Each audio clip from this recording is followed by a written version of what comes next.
안녕하세요. 금요사건 파일 디바제시카입니다.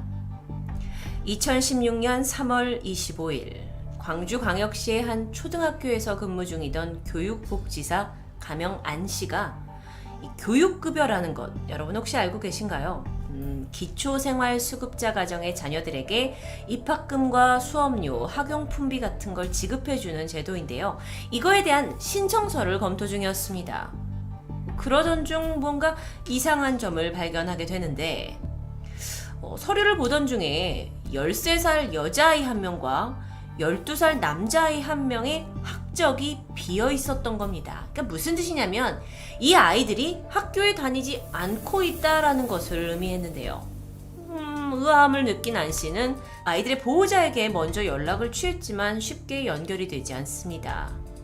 그러다가 안 씨가 서류를 막 보던 중에 이 아이들의 보호자 이름을 확인하는데 왠지 어디서 들어본 듯 익숙함을 느끼게 되죠.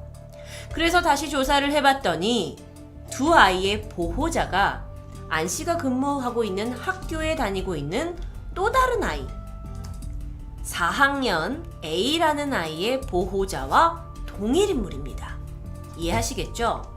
그러니까 원래 이 아이의 보호자 이름이 있었는데 지금 학교에 다니지 않는 이 두 아이의 보호자 이름과 동일한 겁니다.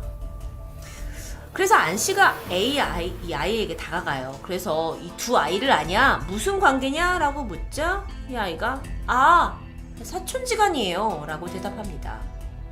그래서 교육복지사가 그러면 얘네는 어디 학교에 다니고 있니? 라고 물었는데 아이가 옆 학교에 다녀요 라고 말하게 되죠.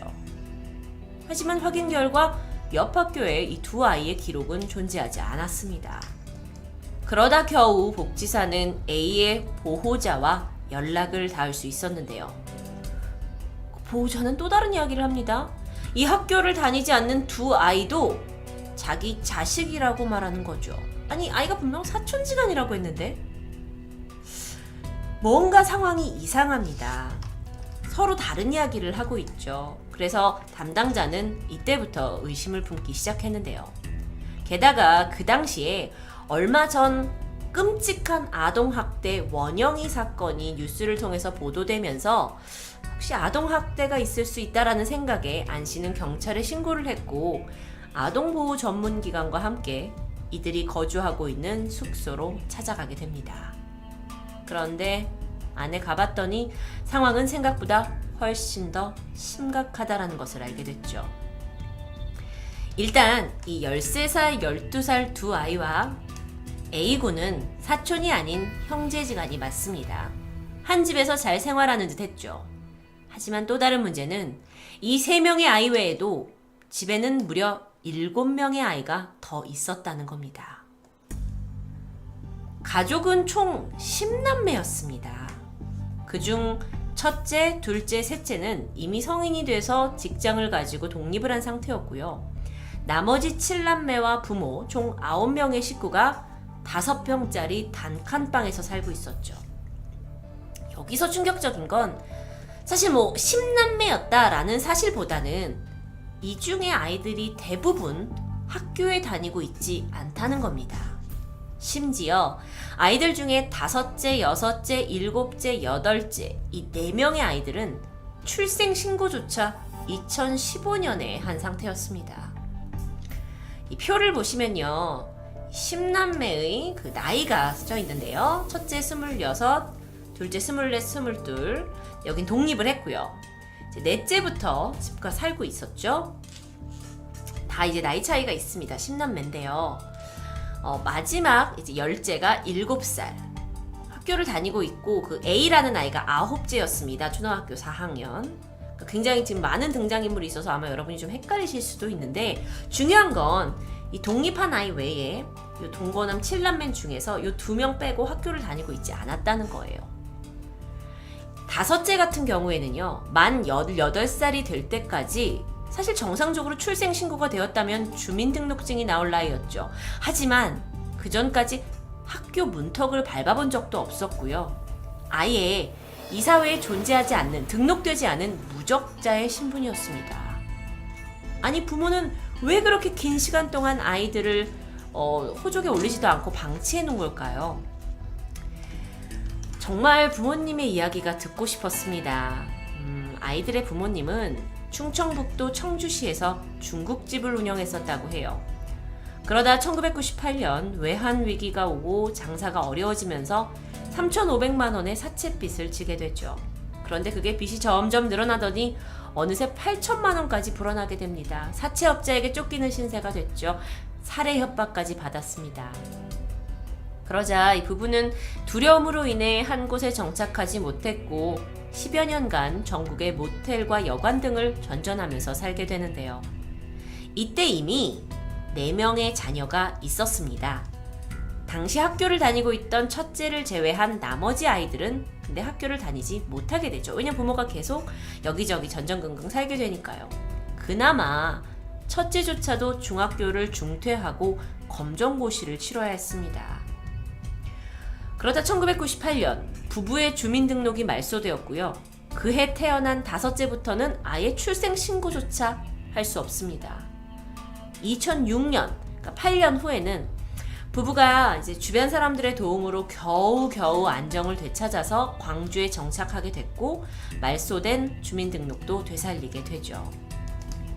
근데 문제는 그 해에 태어난 9째, 그리고 2009년에 태어난 막내 10째, 그나마 다행인 게 이 아이들은 출생신고가 이루어졌습니다. 제때 학교에 들어갈 수 있었던 거죠. 하지만 5째부터 8째까지 4명의 아이들은 교육복지사에 의해서 발견되기 전까지 그냥 방치되어 있었다라는 사실이 도저히 납득이 힘듭니다. 왜 아이들을 학교도 보내지 않고 가난이라는 이유로 그냥 저렇게 방치한 걸까요?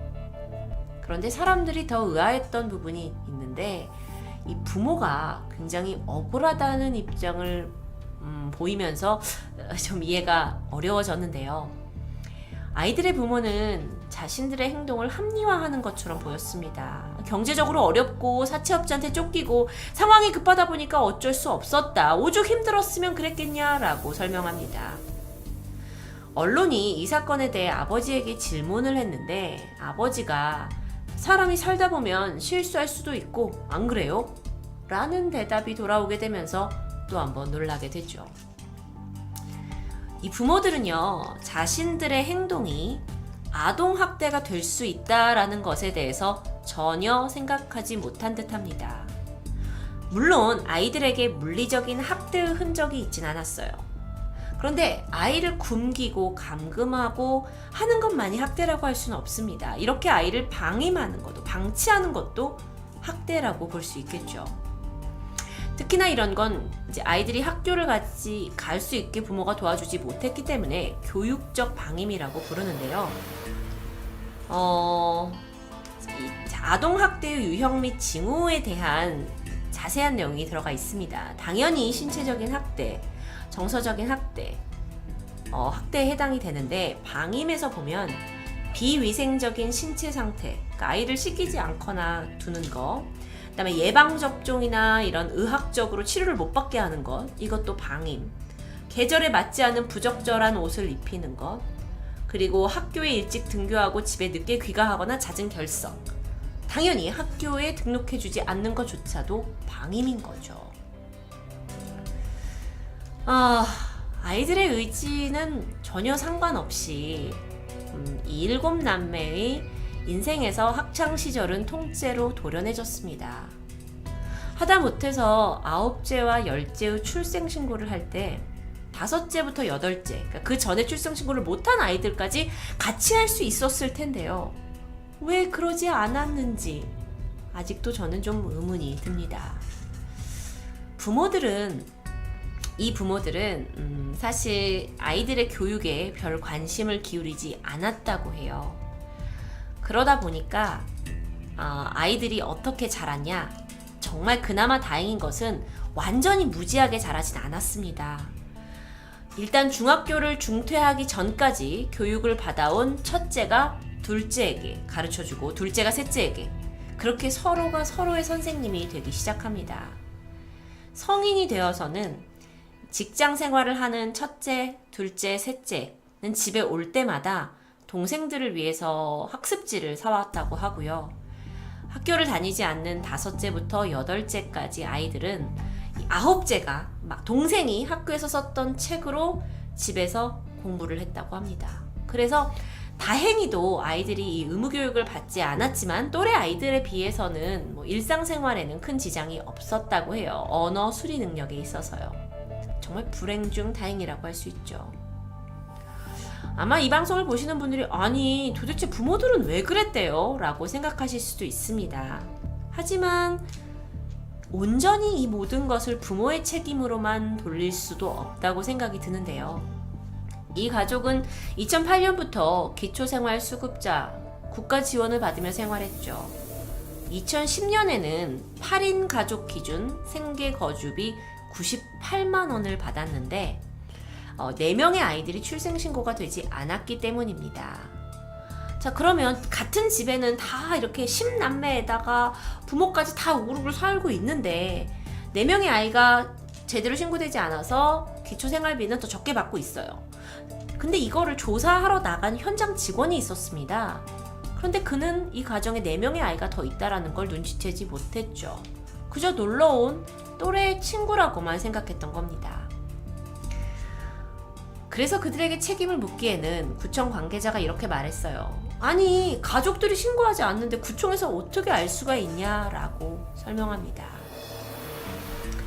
그런데 여러분, 이렇게 아이들에 대해서 책임을 전가하기 시작하면요, 우리 사회에는 또 다른 방치된 또는 방임된 아이들이 나올 수 있습니다.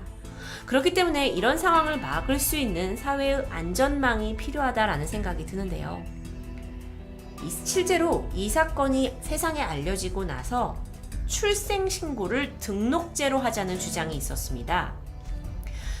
이제 등록이 안 된 4명의 아이들이 사실 집에서 태어난 건 아니거든요. 다들 우리처럼 산부인과나 조산원에서 태어납니다. 이럴 경우에 만약 병원에서 의무적으로 아이가 출생했습니다 라는 걸 국가에 통보를 해서 부모가 출생신고를 하든 안 하든 병원에서 자체적으로 이렇게 시스템이 되어 있어 신고가 된다면 우리나라 아이들 중에 정말 등록이 안 돼서 무적자의 신분으로 사는 아이들은 없을 것 같은데요.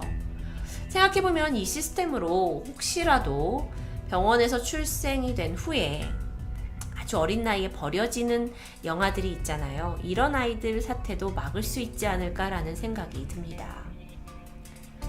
아마 궁금하실 거예요. 어떤 처벌을 받게 되었는지. 이 사건 후에 굉장히 이제 이슈가 되었는데 약 11개에 달하는 각종 기관들이 부모를 처벌해야 되냐, 그럼 아이들은 어떻게 해야 되냐 의논하기 시작합니다. 그 결과 분명 부모가 4명의 아이들을 방임해서 아이들의 인생에 막대한 피해를 끼친 것은 맞다. 하지만 물리적인 학대는 발견되지 않았기 때문에 처벌은 하지 않는 것으로 결정됩니다.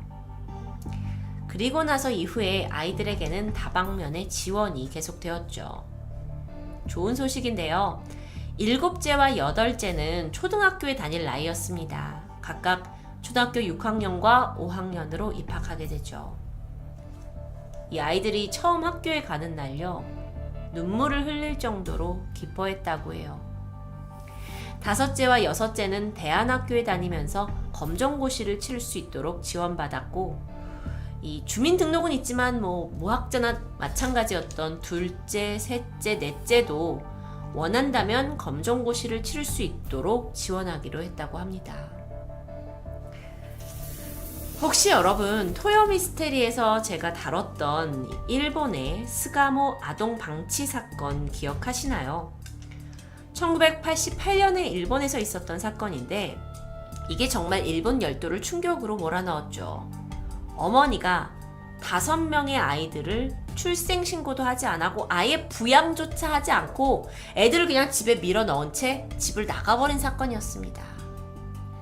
물론 이 사건과 7명 남매의 방치 사건을 비교하기에는 이 아이들은 신체적으로 정신적으로 건강한 상태였긴 했지만 사실 이 스가모 아동 방치 사건 지금으로부터 약 30여 년 전에 일어난 사건입니다. 그런데 2016년에 한국에서 이런 일이 있었다라는 건 안타까운 현실이죠. 교육복지사 안 씨의 관심이 아니었다면 아마 아이들은 아직까지도 학교에도 못 다녔을 거고 또 사회생활도 힘들었을 수도 있습니다. 자녀에 대한 책임, 누군가에게는 너무도 당연한 거겠지만 누군가는 정말 쉽게 이해되지 않는 이런 학대와 방임이 우리 사회 곳곳에서 벌어지고 있는데요. 더 이상 죄 없는 아이들이 피해를 보지 않도록 이 사회가 더 노력할 필요가 있는 것 같습니다. 금요사건 파일 디바제시카입니다.